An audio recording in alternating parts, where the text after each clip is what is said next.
Hello and welcome. This is Lisa Davies and Law of Attraction Masterclass. So the topic for today is a tough one. I've decided early on to do a tough one and certainly invite many more questions, and I'll do many more videos on this because of how big this topic is. So this is on the topic of self-harming and how you can use law of attraction in the instances of self-harming. And there are many perspectives here to come from. Firstly, I want to start off with the fact that self-harming isn't as harmful as what it feels like it is, what it looks like it is to people. People that self-harm are effectively using a strategy to cope with their current environment. So they are typically using the strategy of releasing emotions from the body and letting them out. We find it quite difficult to comprehend some of that, why you would want to harm your body, why you'd want to cut it open, and I think the sight of blood is what alarms people most, and the fact that maybe they associate pain with that.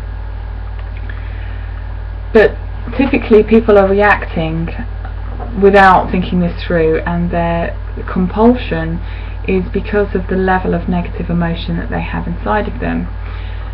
But I want you to understand that we all self-harm. It's just we don't necessarily do it as physically obvious as someone that takes a knife to their skin. Okay, so someone that smokes is self-harming. We intuitively know what is and isn't good for us, and we are self-harming.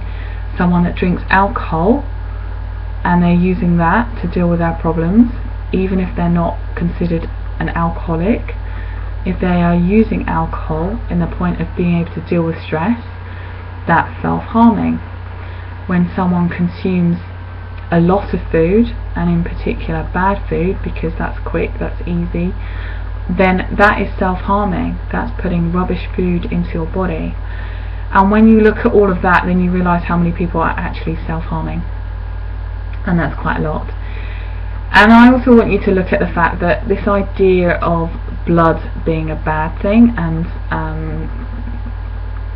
it's not good to let blood out of the body and you should conserve it, is more of a recent thinking, because 100 to 200 years ago they were doing bloodletting, and it's only recently that they stopped doing that. And the way they used, this is doctors, the way they used to cure a headache was to drill a hole in the head which is why we get some of the phrases that we have now about feeling like you have a hole in the head, and that was actually their solutions. And it's because they're very much coming from the approach of we've got pressure here, we want to release it, we need to get something negative out, and negative things are in the blood, or that, you know, you've got a headache, then there's something in the head to get out. So actually it is true, our emotions are in our body, they are in our blood, so they weren't far off. But obviously the answer isn't to bleed someone. It's much better to work on you as a complete being, and work on the emotional things using your conscious mind and your unconscious mind. But overall there's no immediate harm in employing this strategy, and it may feel alarming, but for someone that is doing this, they are doing the thing that they can, that allows them to best cope in the moment. Okay, if they didn't have that strategy, what exactly might they do?